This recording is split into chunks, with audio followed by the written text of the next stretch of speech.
Well, hello there. It's Valerie Ling, clinical psychologist here, coming to you live on what is a very sunny and somewhat hot day. I think it is a very hot day. I wanted to take you on a little bit of a journey with a particular plant. You would think that I was an avid gardener with all this talk of plants that I've been doing. I'm actually not. I'm not very good at it. I don't know the first thing about it. I've been doing a lot of Googling recently about how to take care of my plants. But I started to think about my plants this week, or particularly today, because we're about to leave the house for a little bit, and I always wonder about how we are going to take care of all the living things in our home. We have had fish before that have had to survive when we've been away. I have a dog that has to be transported somewhere, and of course we have lots of lovely plants. Now I would like to show you this particular plant. I believe it is actually a tree. I can get my camera to turn. Ha! There it is. Is that a bit bright?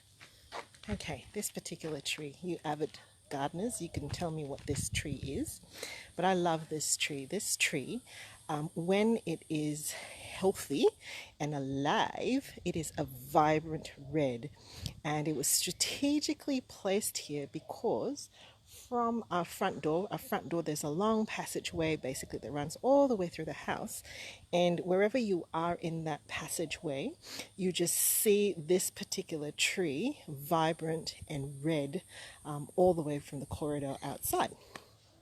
Now, very sadly though, just come back to me now, I thought that this tree had died. I'm just going to move it out of the sun now. I thought it had died on one of those periods of time when we went away on one of our escapades, and maybe the sprinkler system didn't quite work or something didn't quite work out, but that poor little tree shriveled up to a brown crisp, and it made me feel very, very, very sad. And I thought, oh dear, we've been negligent. It was like my favorite tree. It was so beautiful, it's so unique, and now it's dead and gone. And there was talk about whether we would uproot it, but I just don't think I could bring myself to do that, and so we left it, and we might have done some things to try to revive it. I think we looked at the sprinkler system. Now the thing about where that tree is planted though is that the soil, I think, is not very rich and not very deep. It's fairly shallow. So my understanding is that you actually have to not only water that part of the garden very deeply, you've got to do it frequently, but you've also got to kind of understand the way that that part of the garden is made up in terms of its soil, how much fertilizing it needs, and tending to the weeds as well.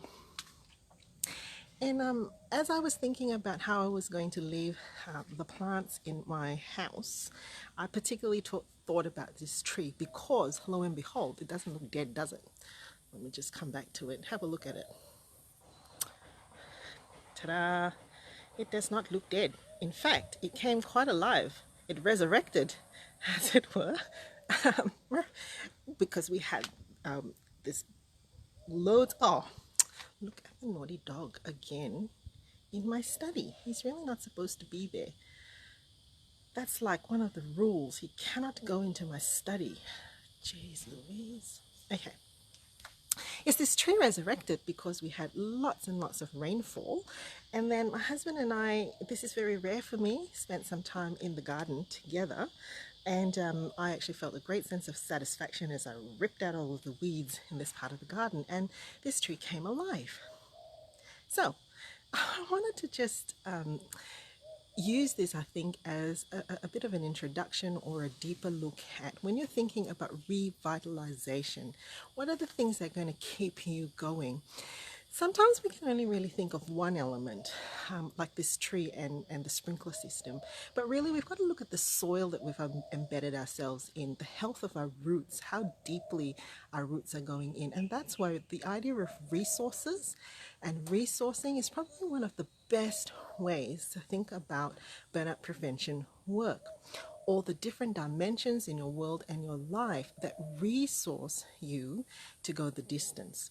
And so I'd encourage you, if you haven't already looked at it, just look at it. Just look at the course, the 6-week course that I'm running in February. You don't have to be a professional carer. You could just be feeling the wear and tear and the burn that you had in 2018, taking care of all your responsibilities, taking care of the people in your world, and then the last person you took care of yourself was yourself. Why not try something different this year and actually look at the soil that you're in, how richly nourished your roots are, and go for a revitalized 2019. The link will be at the bottom. Catch you later.